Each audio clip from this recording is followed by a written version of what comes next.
pues estamos de regreso aquí en Soliloquios y como ven tenemos un nuevo fondo para estar un poco más cómodos. Ya vimos un poco la introducción de Gramsci, ya hablamos sobre quién es, sus principales participaciones en la sociedad, en la educación, sus tiempos durante la cárcel, las cartas que tuvo con su familia y todo esto que fue formando a Gramsci. Vamos a hablar sobre el primer capítulo que se llama, bueno, en la primera parte del texto, pedagogía y política, ¿vale? Esta primera parte se divide en tres, entonces vamos a ir en secuencia. En esta primera parte, Gramsci nos habla sobre una relación universal entre pedagogía y política, a la cual llama rapport. Existe un rapport general, universal, entre estas dos ciencias, entre estas dos formas de operar en sociedad. Por decirlo de alguna manera, ya verán por qué. Bueno, sabemos que el Estado está conformado por la sociedad política y por la sociedad civil. Mientras que la política, la sociedad política tiende a la dictadura y a la coerción, la sociedad civil tiende a la hegemonía y también a la persuasión. En ambos los intelectuales participan. Sin embargo, en este rapport del cual estamos hablando, nos dice el texto que hay que adentrarnos un poco más a la pedagogía. ¿En qué sentido? En el que este rapport es activo y que esto es meramente una cuestión escolar. ¿Qué se da en lo escolar? Tenemos un profesor, tenemos un alumno, un maestro, un alumno, etcétera, que tienen una relación activa, y en esa relación activa el maestro es alumno y el alumno es maestro. Entonces dice Gramsci, bueno, no hay que encajonar ese rapport simplemente en cuestiones escolares, sino que hay que entender también esta situación política de la que hablábamos hace un momento, del Estado. Entonces tenemos ese rapport donde por un lado la política con el Estado y por otro las cuestiones escolares, ¿no? Donde se da un encuentro de generaciones donde unas absorben los valores, las experiencias de otras generaciones y lo que hacen es formar su personalidad, llegar a una madurez y crear una cultura superior, ¿vale? En el sentido de ese encuentro generacional en la educación, en las aulas. Por lo tanto, dice el texto que toda hegemonía es necesariamente un rapport pedagógico. ¿Pero qué entendemos por esto? Bueno, ya sabemos que la hegemonía es parte de la sociedad civil y ya sabemos que la pedagogía tiene un rapport entre alumno, entre profesor, maestro y alumno, y que se da también en un encuentro generacional. Pero cuando también hablamos de pedagogía, tenemos que hablar de aquellas instituciones que articulan la manera en que se da esa hegemonía. Por lo tanto, nos referimos a eso, ¿no? Toda hegemonía es necesariamente un rapport pedagógico. Toda institución de la sociedad civil articula formas para poder llegar a la persuasión o a la hegemonía de una sociedad, ¿vale? Eso es lo que nos estaría diciendo en el rapport universal, problemática de los intelectuales, que precisamente los intelectuales y la hegemonía, digamos que tienen una relación. Los intelectuales operan en el Estado en ambas formas, tanto en la sociedad política como en la sociedad civil. Pero especialmente en la sociedad civil operan de una manera diferente. En el transcurso de los 3 capítulos en los cuales se divide la primera parte, Gramsci nos habla sobre acontecimientos históricos que le permiten esclarecer un poco sus ideas sobre a qué se refiere con ciertos conceptos. Entonces, tenemos que durante el medioevo existieron comunas. Esas comunas fueron el primer gobierno económico de ese periodo, pero que no pudieron crear sus categorías intelectuales y que por lo tanto lo que hicieron fue crear una hegemonía equiparable a una dictadura. Después nos señala un poco la historia de Italia, donde supuestamente Italia pues no tenía una característica popular nacional, sino que más bien era una cosmopolita y que estaba basada en un modelo de iglesia. Por lo tanto, esas comunas eran sindicalistas, pero no superaban esa condición, por lo tanto se volvían un estado integral. Para esto entonces dice el texto que el Renacimiento hay que entenderlo como un movimiento reaccionario y represivo en oposición a las comunas. Estos son los pequeños datos históricos que les digo que nos sirven para entender cuando habla sobre los intelectuales y la hegemonía. Y recuerdan a Corse, uno de los idealistas que influyeron en Gramsci. Bueno, aquí vuelve a aparecer Corse, donde se le conocía por tener un carácter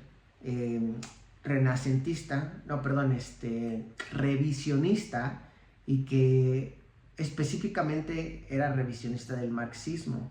Por lo tanto, según esto, Corse lo que hace es poner acento en ese momento que en política se conoce como hegemonía, que se conoce como consenso o como dirección cultural. A mí me gusta ¿no? Dirección cultural, como cuando se organiza la cultura, como cuando se dirige hacia un lado, ¿no? Pero es un momento dentro de la sociedad, dentro de la política, que tiende a ser un consenso, a una hegemonía. Mientras que lo podía, bueno, en este caso Corse hace el acento en este momento para distinguirlo de un momento diferente. ¿Cuál es ese otro momento? El momento de la fuerza, el momento de la constricción, de la intervención, de esta intervención legislativa, estatal, política, etcétera, etcétera. Si se dan cuenta, siempre está esa relación en las cuestiones políticas. Y recuerdan que al inicio en la introducción hablábamos de eso, qué significaba educar y qué era el hombre, bueno, en este sentido de Gramsci. Si se dan cuenta, pues realmente va de la mano, ¿verdad? Bueno, después nos hablan ya en el capítulo 2 de la parte 1, la formación y las funciones de los intelectuales. Porque los intelectuales no son una clase social. Los intelectuales son una categoría orgánica de una clase. Y su función es elaborar una conciencia de sí misma o de sí mismos para posteriormente, ¿cómo se dice? Para poder imponerla a otras clases subalternas. Esa es la tarea de los intelectuales, esa es su función y es lo que son categorías orgánicas de una sociedad, de una clase social, que buscan crear una conciencia de sí mismos para imponérsela posteriormente a otros grupos, a unas clases subalternas. Y nos hace una distinción sobre 3 intelectuales. Tenemos los intelectuales de casta o intelectuales del clero, que básicamente son aquellos supervivientes de las clases sociales de las que fueron expresión orgánica en su momento. Podemos decir que, como ejemplo, los que son afín a los partidos tradicionales. Supongamos en México, podríamos decir que estos intelectuales de casta pues son aquellos que siguieron la escuela de los políticos priistas de ya hace tiempo, ¿no? Entonces se van quedando, digamos, rezagados, por decirlo así, pero más que rezagados, dice aquí, son supervivientes, ¿no? De esa categoría histórica que en algún momento se dio. Esos son los intelectuales de casta, del clero. Y tenemos a los intelectuales orgánicos. Estos intelectuales orgánicos los podemos identificar como la clase dominante o la clase que actualmente está dominando. En este sentido, podemos decir que la clase que está dominando como intelectuales orgánicos, pues es el partido político de Morena, ¿vale? Y tenemos a los intelectuales que preparan la conquista, es decir, que buscan la hegemonía social. Esos son unos intelectuales que están en la labor de estar trabajando o de ser, digamos, contrapeso, entre comillas, de los otros intelectuales. Entonces, estos 4 intelectuales se mantienen en una sociedad, son dados por una clase social, ¿vale? Y después nos hace las preguntas siguientes. ¿A qué clase social pertenecen estas categorías intelectuales? Entonces nos dice, ¿son los intelectuales un grupo social autónomo e independiente? ¿O cada grupo tiene su propia categoría especializada? Para esto, Gramsci responde que es algo complejo por las diferentes formas históricas en las que se han dado los grupos intelectuales, pero que hay que entender 2 cosas. La primera es que cada grupo nace en un terreno originario, tiene funciones esenciales en un mundo de producción económico, que por lo tanto crean una casta de intelectuales, y esa casta de intelectuales lo que hacen es dar homogeneidad y conciencia de su posición económica, social y política. Eso es lo que hay que entender de los intelectuales. Hay una clase social, crean una categoría de intelectuales, les permite, digamos, visibilizarse, pero también les permite verse y darse cuenta de cómo participan en la sociedad de manera económica, social, política, cultural e incluso educativa, ¿vale? Pero al menos aquí en estos puntos solo son estas 3, ¿vale?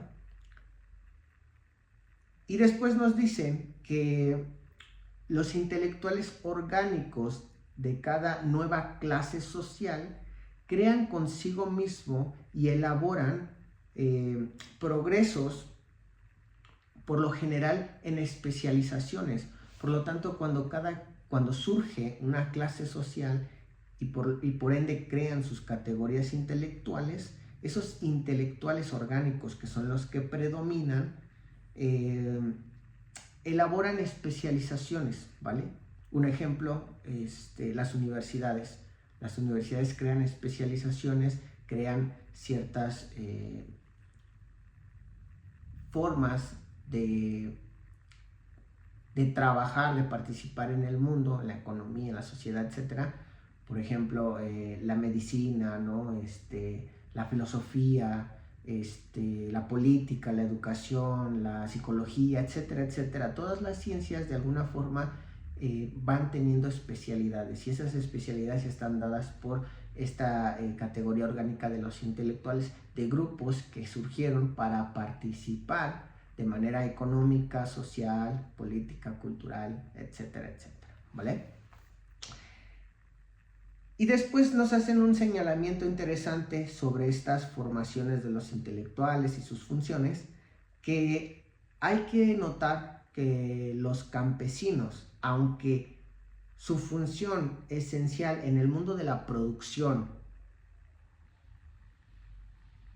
es importante, ellos no elaboran sus propias categorías intelectuales, ¿vale? Sus propias categorías de intelectuales orgánicos. Ellos no lo hacen. Cuando aún así se participa, hablamos de los campesinos, hablamos de las masas trabajadoras, que a pesar de que son las que más están en contacto con esa sinergia social, no crean sus propios intelectuales y tampoco asimilan ninguna casta de intelectuales tradicionales, ¿vale? Sino que ellos siguen siendo como, digamos, lo que son, siguen participando, siguen moviendo, digamos, en Marx estaríamos hablando del proletariado, el trabajador, el productor, etcétera. Siguen y siguen y siguen, porque, digamos, decía Marx, ¿no? O veía Marx en esa categoría del proletariado la esencialidad del hombre, en sentido de que es el único que trabaja con la materia, por lo tanto es el único que puede transformarla.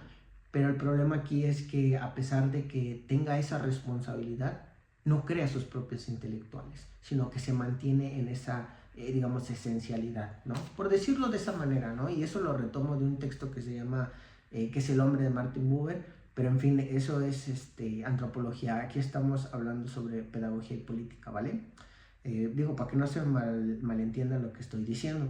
Entonces, el punto 2 que hay que entender de esto es que cada grupo social, de forma esencial, emerge a una historia de la cual precede. Por lo tanto, cada grupo, cada clase que se da, que emerge, viene ya con una carga previa de estructuras económicas, y que aparte no solo parte de ahí, sino que a la vez expresa y desarrolla esta misma estribe, por decirlo así, o esta misma raíz, esta misma línea de la cual vienen, esa misma es la que sigue, la que continúan. Y por lo tanto, una vez que surge y que tiene ese previo, pues se va a encontrar con categorías preexistentes, y que ahí en esas categorías existentes pues aparecen como representaciones de una continuidad histórica ininterrumpida. O sea, básicamente los intelectuales, cada vez que emerge un grupo, y emergen por ende ellos cuando son creados, como conciencia de sí mismos, de su participación, etcétera, preceden históricamente de otro grupo, de una estructura económica previa, y entonces se expresa a la vez el sentido de ese grupo previo, de esa sociedad económica previa, ¿sí? Y que se encuentra con otras categorías preexistentes, pero que a la vez, cuando se va desarrollando, cuando se va dando ese grupo, esa categoría de intelectuales, pareciera que a la vez que representan por ese precedente, a la vez se encuentran con otras categorías similares que pareciera que son una continuidad, que siguen siendo parte de lo mismo, ¿sabes? Y parece que es una continuidad histórica ininterrumpida, pero realmente sí, esos grupos van de alguna forma modificándose, permeándose a través del tiempo, pero sin duda tienen ese precedente, ¿vale? Más o menos lo que nos dice sobre la formación de los intelectuales. Después ya nos habla sobre si todos los hombres son intelectuales.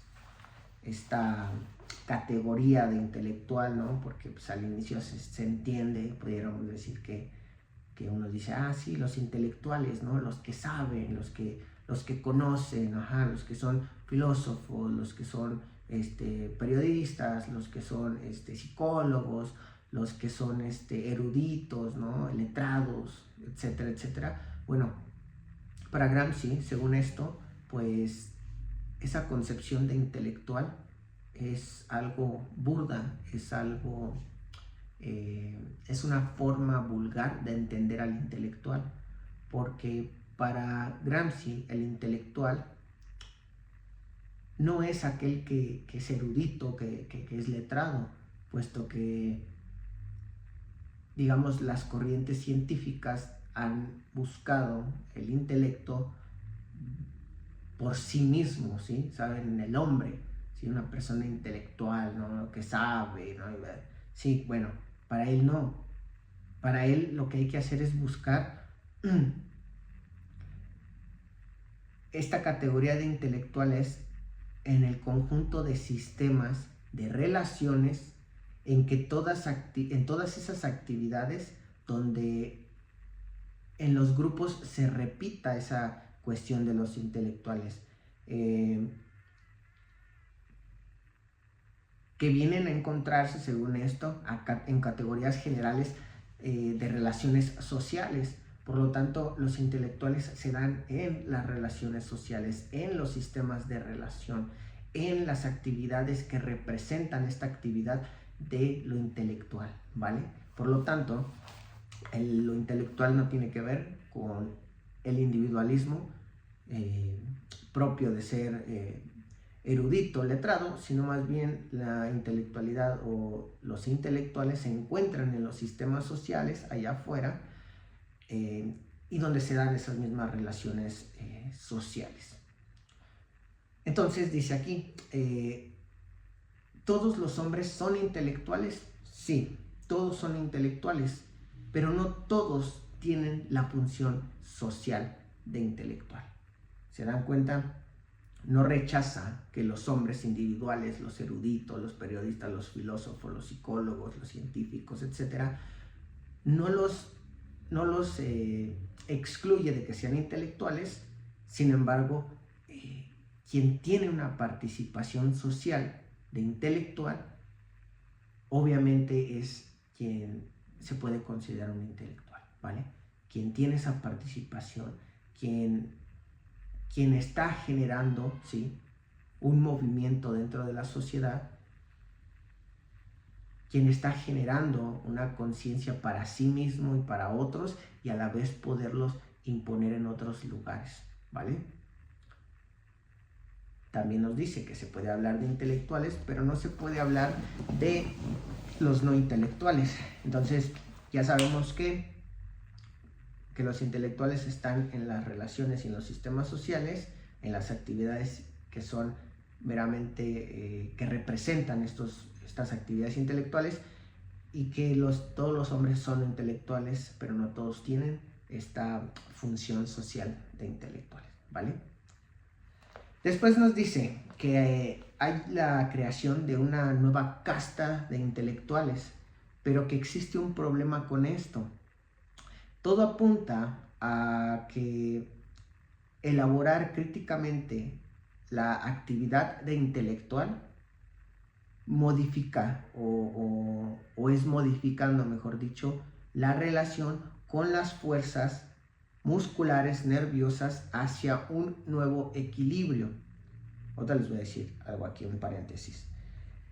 Y dice aquí, bueno, consiguiendo que ese mismo esfuerzo muscular nervioso, y entendiendo esto muscular nervioso en tanto elemento de actividad práctica general, podríamos decir que la conducta, el sistema nervioso, etc., innova perspectivas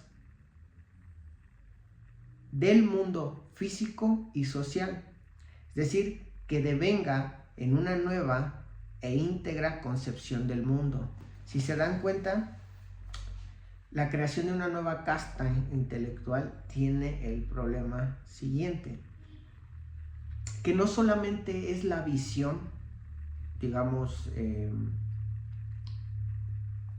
las ideas, no solamente se trata de la modificación de las ideas, sino que es el conjunto de ese sistema muscular nervioso que permite el equilibrio, que permite una homeostasis, busca modificar o al menos innovar una perspectiva, ¿vale? Por lo tanto, no desecha del todo esta cuestión del organismo, ¿no? Sino que entiende que partiendo de lo muscular nervioso que tiene el hombre como un equilibrio, innova a la vez gracias a estas relaciones, innova en el mundo físico y el mundo social. Por lo tanto, debe buscar una integración de una concepción del mundo. Después nos dice que el tipo tradicional y vulgar de intelectual, de hecho es lo que les decía, es que no, que es el filósofo, el letrado, etc. Y que el modo de ser del nuevo intelectual tiene que ver con inmiscuirse en las actividades de la vida práctica, ¿ok? Ya se los había dicho, pero estas son las palabras que el texto nos maneja. Es la inmiscusión activa en la vida práctica. Entonces un intelectual debe de estar haciendo esto, debe de estar metido, ¿sí?, activamente en la vida práctica, ¿sí?, allá afuera, debe de estar haciendo cosas, en este caso desde tu trinchera, desde tu nicho, desde lo que tú haces, desde ahí debes de estar participando en la sociedad, no solamente aislado en tu actividad, como si desde ahí pudieras, desde esas, digamos, alturas, pudieras tú modificar algo. No, debes de bajarte y dirigirte hacia lo práctico. Ahí es donde también vas a tener, digamos, ese impacto. Recuerden que Gramsci siempre intenta integrar esta cuestión práctica, esta cuestión manual y las cuestiones también de saber. Recuerden que tuvo una situación ahí con esto de las instituciones que buscaban no enseñar al campesino, ¿sí? No educar al campesino, y quienes decían sí hay que educarlo, pero hay que educarlo para que sepa seguir en la industria, ¿no?, como trabajador. Eso es lo que decía, ¿no? Y entonces que partieran o que fueran como constructores o organizadores de precisamente la vida práctica, y que lleguen a la técnica ciencia, no a la técnica trabajo, sino que vayan más allá para llegar posteriormente a una concepción humanista histórica. Eso es, digamos, lo que nos está diciendo Gramsci ya sobre si los hombres son intelectuales, etcétera, ¿vale? Ese ya es el otro tema. Ahora, después nos hablan sobre la organización escolar. Ya aquí ya no vamos a hablar mucho de los intelectuales. Digo, son parte del tema. Todo el tema de Gramsci son los intelectuales. Pero bueno, la organización escolar, según esto, es una categoría de funciones intelectuales importantes en el mundo moderno. Entonces, en estas categorías y funciones de los intelectuales existe un enorme desarrollo adquirido de actividades y organizaciones escolares dentro de la sociedad, y que esto de en la sociedad, que se da en las sociedades, dice que surge en el medioevo. Después nos dice que se ha tratado de profundizar y dilatar esta categoría de intelectuales de cada individuo, así como también manipular las especializaciones escolares y afines.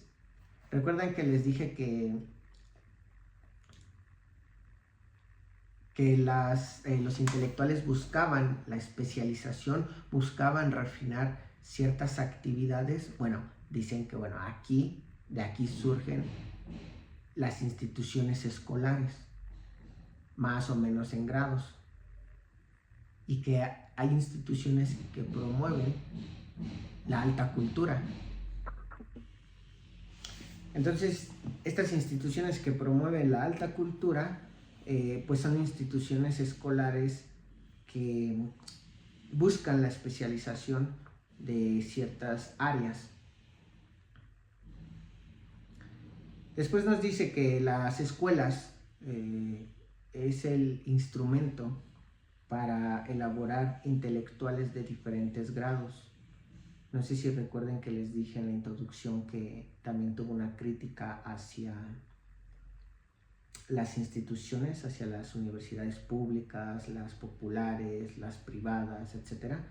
Bueno, va de la mano con esto, porque si las escuelas son los instrumentos para lograr intelectuales de diferente grado, pues obviamente recordemos que las instituciones privadas lo que hacían era formar al hombre, a un hombre medio, es decir, justo hacer solamente una actividad que pues, tal vez sea la de pensar, tal vez sea la de saber cosas, pero no la otra parte que es la social, donde participas, donde tienes ese impacto, ¿sí?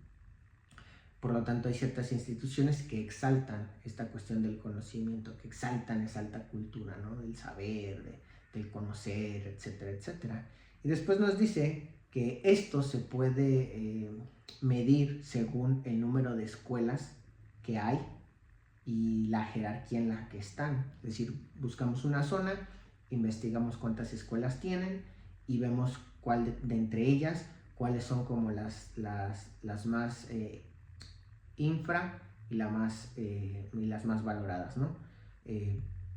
También nos dice que entre más extensa sea el área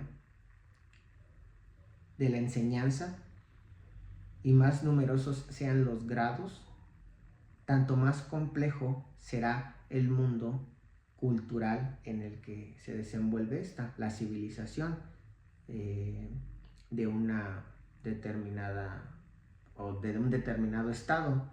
Por lo tanto, si hay escuelas y entre más escuelas hay, tienes especialidad en esto, especialidad en aquello, es porque existe una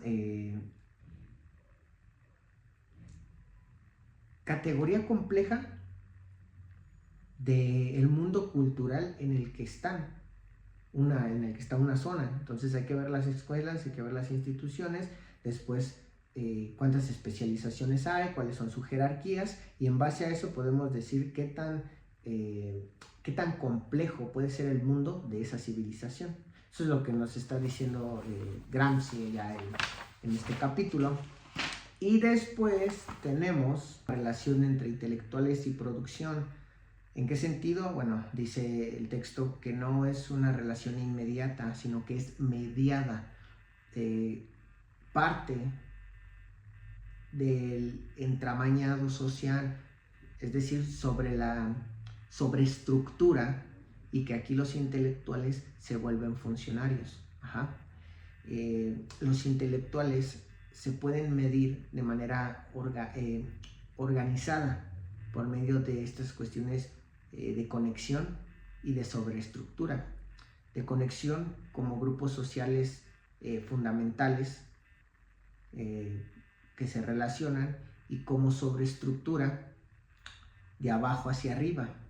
Entonces, en este sentido hay dos planos, ya los hemos mencionado, la sociedad civil y la sociedad política. Estamos hablando pues del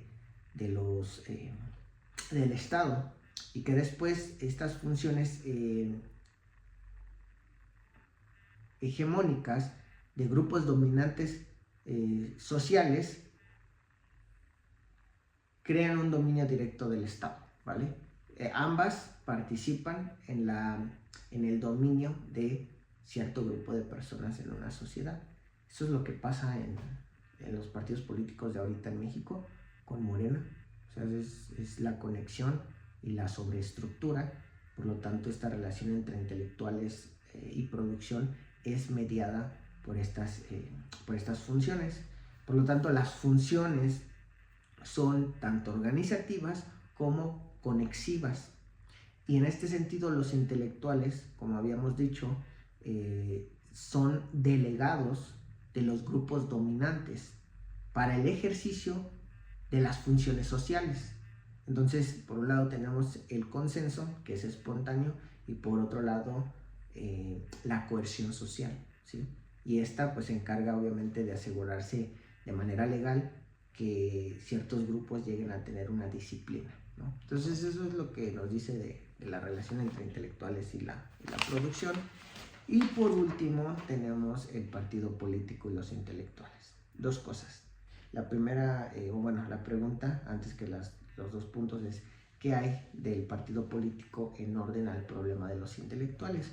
Bueno, número uno, que algunos grupos sociales entienden el partido político como modos propios de elaborar la propia categoría intelectual orgánica en el campo político, en el campo filosófico. Y por otro lado, todos los grupos entienden los partidos políticos como aquellos que constituyen un mecanismo que cumplen con la vida civil y se efectúa como una soldadura entre intelectuales orgánicos e intelectuales tradicionales. Por lo tanto, los partidos políticos en este sentido lo que hacen es elaborar sus componentes, sus elementos sociales que han nacido y se han desarrollado de manera económica hasta llegar a intelectuales políticos que estén calificados, que estén organizados, que puedan dirigir, ¿vale? Entonces, de esto trata este segundo punto. Por lo tanto, pues son como la formación, los grupos políticos en general, pues son la formación de dirigentes y organizadores. Eso es lo que nos dice Gramsci de los partidos políticos y de los intelectuales, ¿no? Esta relación que hay. Ya después, Gramsci nos habla de un moderno príncipe y su cometido, porque el moderno príncipe hay que entenderlo como el partido político, y el partido político es igual al Estado moderno.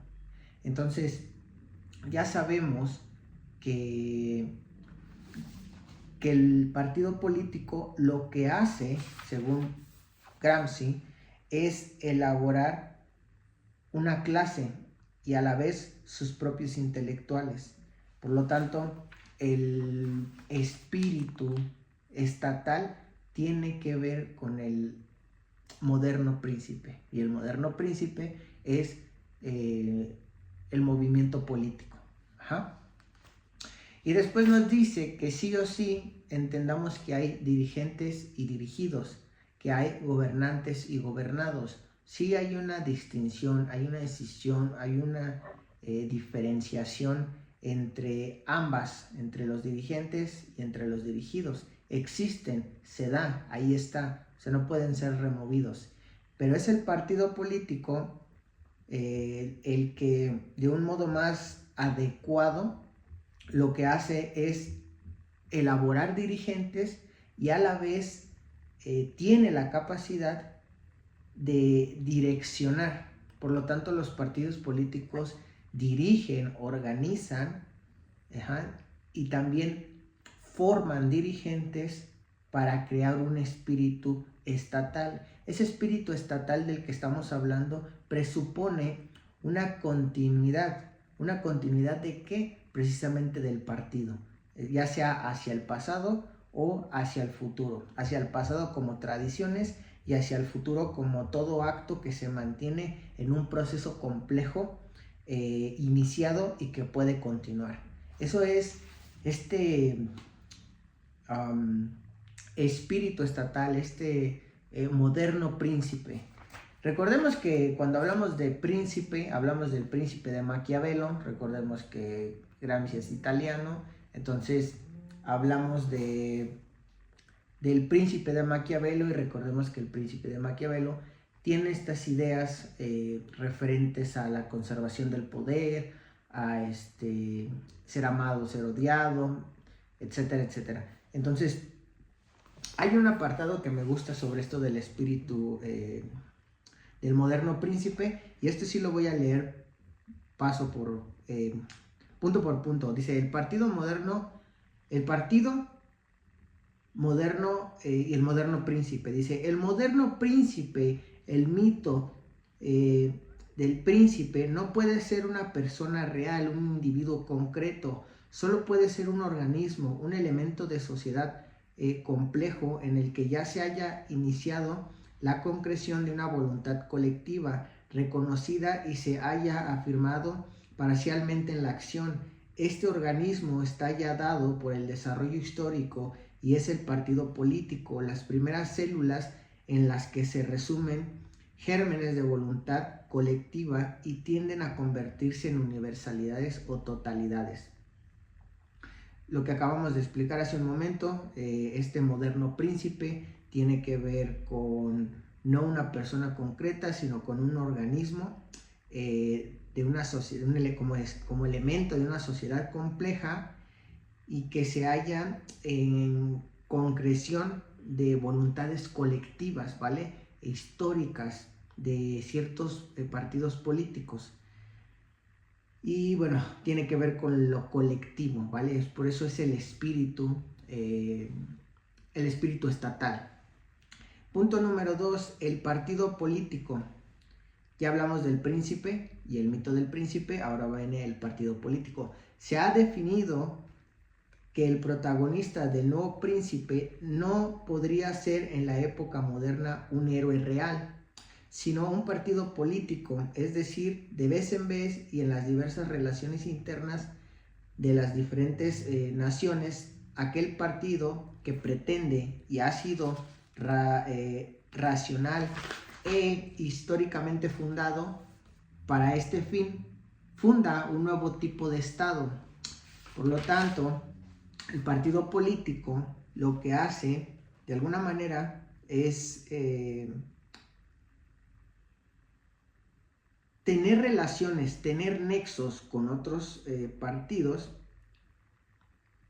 y a la vez seguir dando la discursiva sobre lo que promueven entre diferentes naciones, entre diferentes círculos sociales, a través de, gracias la continuidad, la historia y la fundación de su fin, al grado de en algún momento poder llegar a fundar un nuevo tipo de Estado. Voy a poner un ejemplo. Hablamos de, por ejemplo, Morena. Morena se construyó gracias a López Obrador. Este movimiento comenzó a agarrar fuerza, comenzó a agarrar auge, y comenzaron como partido político, como este moderno príncipe, y que recordemos que es el espíritu colectivo, o mantiene como elemento el espíritu colectivo, pero que se debe de entender como el conjunto de un organismo de colectividades, es decir, de ideas, de tradiciones, de pensamientos respecto de algo, en este caso ya saben, Morena, respecto del neoliberalismo, y entonces comienzan a agarrar auge, comienzan a seguir su discurso, comienzan a ganar gente, comienzan a hacer esta persuasión en la sociedad civil, hasta poder llegar a esta cuestión política. Entonces, ya una vez en la política, continuar con el discurso, continuar, y llega un momento en el que tal vez ese movimiento, ese espíritu político ese espíritu estatal, este movimiento político pueda llegar en algún momento a crear un nuevo tipo de Estado. Y hablamos de una organización de la sociedad política y de la sociedad civil. Hay una reorganización, y eso también lo explican más adelante. Y nos hablan sobre clases de partidos. Esto también es importante, por eso lo voy a leer tal cual como viene en el texto. Dice, las clases expresan los partidos elaboran a los hombres de Estado y de gobierno, a los dirigentes de la sociedad civil y de la sociedad política. Debe existir una cierta relación útil y fructuosa en estas manifestaciones y en estas funciones. No pueden existir elaboraciones de dirigentes donde falta la actividad teórica, doctrinaria de los partidos, donde están sistemáticamente investigadas y estudiadas las razones de ser y desarrollo de las clases representadas. Por tanto, escasez de hombres de Estado, de gobierno, miseria de vida parlamentaria, facilidad de disgregar los partidos, corrompiendo con ellos y absorbiendo a los pocos hombres indispensables. Por consiguiente, miserias de la vida cultural y angustias mezquinas de la alta cultura, en vez de la historia política, la erudición desencarnada, la superstición en vez de religión, el diario y el panfleto en vez de los libros y de las grandes revistas, día tras día en sus sectarismos y sus choques de personalidad en vez de la política seria. Las universidades, todas las instituciones que elaboran las capacidades intelectuales y técnicas no impregnan de las vidas de los partidos por el realismo viviente de la vida nacional formada cuantos naciones políticas con formación mental puramente retórica, no nacional. Así la burocracia permanece ajena al país. Si se dan cuenta, aquí nos hablan de estas clases de partidos. Por un lado, las clases, cualquier clase social, expresa a los partidos. Cada clase tiene su propio partido, tienen sus propios candidatos. Y estos partidos elaboran a los hombres de Estado y de gobierno. Hablamos de candidatos, ¿no? Ellos mismos van trabajando a las personas que quieren tener en ese movimiento. El representante es elegido por varias otras personas para que represente el movimiento. Por lo tanto, también dirigen la sociedad civil y de la sociedad política. Dirigen ambas, ¿vale? Entonces las clases sociales expresan un partido político y ese partido político elabora hombres, es decir, candidatos, etcétera, de Estado y de gobierno a los dirigentes de las sociedades civiles y también políticas, o sea, mueve a ambos. Y que entonces nos dice que debe de existir sí o sí una relación fructífera entre estas dos cosas, pero que no pueden existir esas elaboraciones de dirigentes donde está la falta teórica, doctrinaria de los partidos, donde no están sistemáticamente investigando y estudiando las razones del ser y el desarrollo de las clases representadas. Los partidos representan una clase, pero si en esa representación no hay de fondo una actividad teórica, una actividad sistemática de investigación sobre lo que están representando, es decir, a un sector del pueblo, si no lo están investigando y solo hablan por hablar, pues realmente no están teniendo esta relación, ¿vale? Entre estas clases de partidos.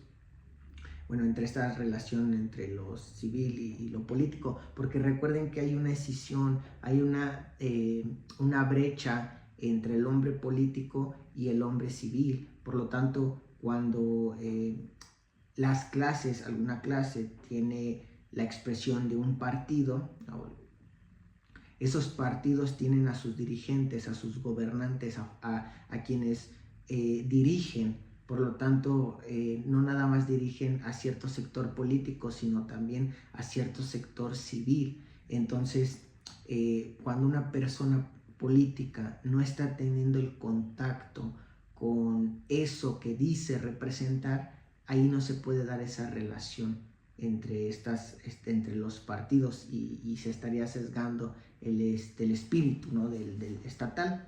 ¿Y qué es lo que pasa cuando no hay esto? Bueno, nos dice aquí que hay una miseria cultural, hay una angustia mezquina entre la alta cultura, como una especie de reproche ante el pueblo, por decirlo así.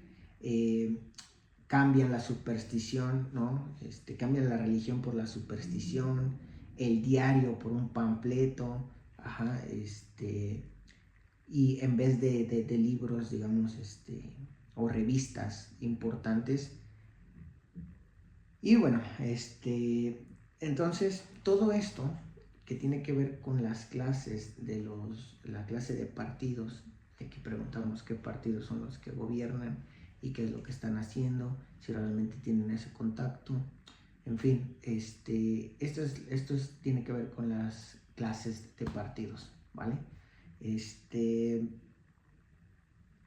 Después tenemos partidos, reformas intelectuales y morales, reformas económicas. Ese también es un apartado muy interesante, me gustó bastante, se los voy a compartir también. ¿Por qué? Porque nos habla sobre los partidos, que ya hablamos de ellos, y después nos habla de una reforma intelectual y moral, pero aquí es donde empiezan a meterse en cuestiones políticas, y tiene que ver, y si se dan cuenta también, bueno, si leen el texto o se dan una idea con lo que les platico, Morena implementa bastantes métodos pues gramscianos, en este caso comunistas. Entonces, pero no vamos a hablar de eso, vamos a hablar de este apartado. Dice: una parte importante del moderno príncipe deberá dedicarse a la cuestión de una reforma intelectual y moral, es decir, a la cuestión religiosa o de una concepción del mundo. El moderno príncipe, que es el partido de momento, por decirlo así, se tiene que ocupar de una cuestión de una reforma tanto intelectual como moral, y por añadidura también de una económica, y eso no lo dice ahorita. ¿De qué cuestiones? De cuestiones religiosas o de una concepción del mundo. Por lo tanto, el moderno príncipe te tiene que vender una nueva forma de ver el mundo. Y esto nos habla ya de una reforma no solo intelectual, no solo de cosmovisión, sino también una reforma moral, de principios. Entonces después dice: también en este campo encontramos en la tradición ausencia de jacobismo y miedo al jacobismo. La última expresión filosófica de este medio es la actitud malthusiana de Kant respecto a la religión. El moderno príncipe debe y no puede ser el portavoz y el organizador de una reforma intelectual y moral. Otra vez, el moderno príncipe debe y no puede no ser el portavoz y el organizador de una reforma intelectual moral. O sea, quien está ahí, quien es el moderno príncipe, quien es el partido, no puede no ser el portavoz. O sea, tiene que tener una voz de presencia, tiene que dirigir, tiene que organizar una forma, una reforma intelectual y moral. Es decir, debe de comenzar a tener una actividad no solo social en la vida civil, sino también en la vida política, de lo intelectual y de lo moral. No es como ir en contra, pero si tu sistema o si tu partido aboga por ciertas cosas, entonces va a, ¿cómo se dice? Va a desplazar otras que no le parezcan, y eso es lo que también hace Morena. Pero en fin, ahorita vemos eso.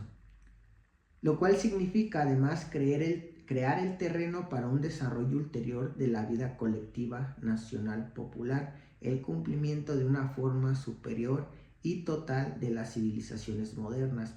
Por lo tanto, el moderno príncipe, el partido de turno, aparte de hacer esta reforma, lo que tiene que hacer es crear un terreno, es ir abriendo zanjas o caminos, mejor dicho, para desarrollar posteriormente una voluntad colectiva, porque cuando un grupo surge debe de tener sus categorías orgánicas, que son los intelectuales, y esos intelectuales hacen una conciencia de sí mismos, pero esa conciencia de sí mismos las tienen que imponer en otros subgrupos, y por lo tanto el moderno príncipe lo que tiene que hacer no es solo eso, sino que abrir camino hacia otros horizontes donde otros puedan caminar por ahí para poder de alguna forma perpetuar o tener esa continuidad dentro del moderno príncipe, es decir, del partido.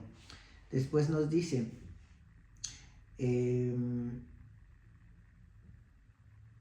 estos dos puntos fundamentales, la formación de una voluntad colectiva nacional popular, de la que el moderno príncipe es a la vez organizador y expresión activa y operante, y de reforma intelectual y moral, deberían construir las estructuras del trabajo.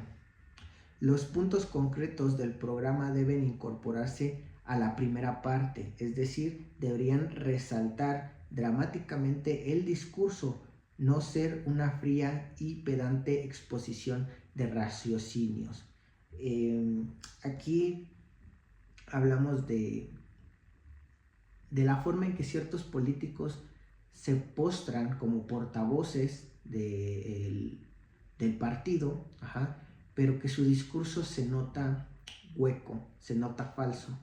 Entonces, no debe de resaltar dramáticamente el discurso y no debe de ser algo frío y pedante, y que quiera exaltar el raciocinio, sino que tiene que estar más en contacto con las personas, ¿no? Con el pueblo, con el productor, con el campesino, etcétera, etcétera. Dice, ¿puede haber una reforma cultural? Esto es en pregunta. ¿Puede haber una reforma cultural? Es decir, elaboraciones sociales de las capas deprimidas de la sociedad sin una reforma económica precedente y en cambio en las posiciones sociales en el mundo económico.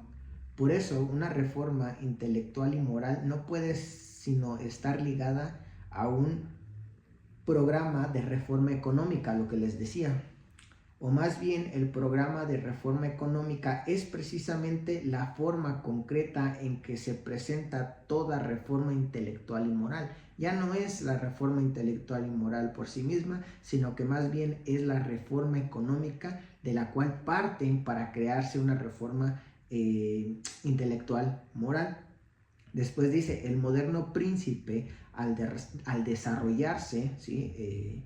Lo que hace es trastornar todo el sistema de relaciones intelectuales y morales, en cuanto que su desarrollo significa precisamente que todo hecho se concibe como útil o perjudicial, como virtuoso o como maligno, solo en cuanto tiene como punto de referencia al mismo moderno príncipe y sirve para incrementar su poder o para oponerse a él. El príncipe ocupa en las conciencias el puesto de la divinidad o del imperativo categórico, se convierte en la base de un laicismo moderno y de una completa laización de toda la vida y de todas las relaciones del comportamiento intersocial. A mí me gustó mucho este apartado porque, esto lo podemos ver ahorita en la política mexicana de este 2026, del 2025, desde que empezó el movimiento morenista. Y justamente, ¿no? Les decía, el moderno príncipe lo que hace de alguna forma es trastornar, ¿vale? Aquí ocupan ese concepto, trastorna todo lo intelectual y moral que estuvo. En este caso el neoliberalismo, el PRIAN, etcétera, todos ellos tenían ya sus categorías orgánicas, intelectuales, tenían sus formas de ver el mundo, su forma de ver al mexicano, etcétera. Pero cuando surge este movimiento morenista, ¿qué es lo que pasa? Que comienza a trastornar el sistema, ¿vale? Vamos a decirlo así, comienza a trastornar el sistema de relaciones intelectuales y morales, donde cuestiona, ¿no? Bueno, ya no se trata de esto, ahora se trata de esto, ¿no? Hay que abogar por esto. Por eso un partido que está fundado en ciertos principios, les dije, excluye muchos otros. Por eso aquí nos dice, concibe como útil o perjudicial, como virtuoso o maligno, ¿saben? O sea, ciertas cosas y ciertas otras no. Ese es otro apartado que me gustó. Y también me gustó el estado educador. Ese también se los voy a compartir. Pero si se dan cuenta, básicamente en este último apartado, en el que ya vamos a terminar la primera parte del texto, nos habla de el moderno príncipe. Entonces, después nos dice el estado educador, dice, si todo estado tiende a crear y a mantener un cierto tipo de civilización y de ciudadano, es porque consiguiente de convivencia y de relaciones individuales tiende a hacer desaparecer ciertas costumbres y actitudes y a difundir otras, lo que les decía. El derecho será el instrumento para este fin, al lado de las escuelas y de otras instituciones y actividades, y debe elaborarse de modo que sea conforme al fin, así como de la máxima eficacia y productividad en los resultados positivos. Aquí tiene que quedar bien, o sea, si el derecho, el Estado y la educación van de la mano, ya sabemos que tienen una relación, y la educación o el derecho será el instrumento para ese fin, ¿vale? Después dice, la concepción del derecho deberá librarse de todo residuo de trascendencia y de absoluto, prácticamente de todo fanatismo moralista, si bien me parece que no pueden partirse del punto de vista de que el Estado no castiga si este término se reduce a significado humano, sino la lucha tan solo contra la peligrosidad social. En realidad el Estado debe concebir como educar precisamente en cuanto tiende a crear un nuevo tipo o nivel de civilización. Por lo tanto, el Estado, entendiéndolo como ese deber que tiene por educar, solamente se puede entender en cuanto crea un nuevo tipo de civilización, por el hecho de que se opera esencialmente sobre las fuerzas económicas, que se reorganiza y se desarrolla en el apartado de una producción económica que renueva las estructuras. No debe derivarse de las consecuencias de que los hechos de sobreestructura deban abandonarse a sí mismo, a su desarrollo espontáneo, a su germinación causal y esporádica. Incluso en este campo, el Estado es un instrumento de racionalización, de aceleración y de taylorización.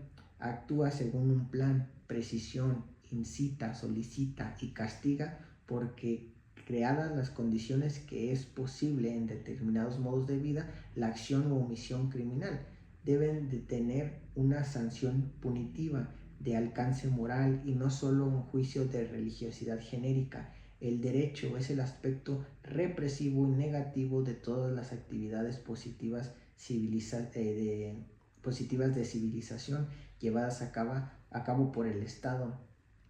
Dice, en esta concepción del derecho deberían incorporarse a sí mismos las actividades primordiales de individuos, de grupos, etc. Bueno, si se dan cuenta, el Estado es un instrumento entonces de racionalización. Permite formar al hombre, lo permite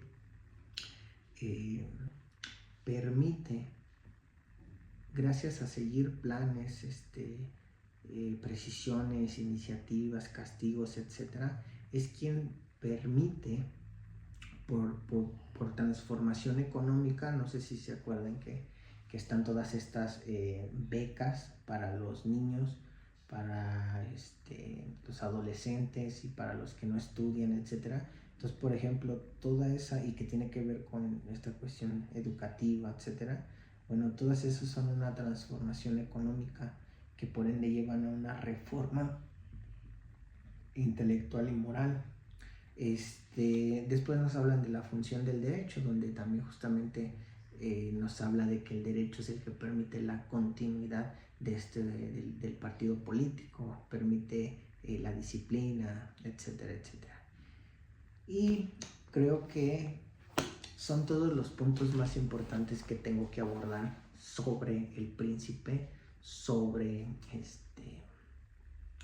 el espíritu estatal, los dirigentes y los dirigidos, etc. Y la verdad es que este libro tiene mucho jugo para poder ver la vida social y política y educativa. Me está gustando, pero yo creo que hay otras cosas que pueden ser mucho más rescatables, pero hasta ahora creo que eso es con lo que me voy a quedar. Entonces, ahí se los dejo, reflexionenlo y realmente vayan a leer el libro Y si pueden, me comparten algo ahí sobre el texto o alguna reflexión. ¿Ok? Los dejo.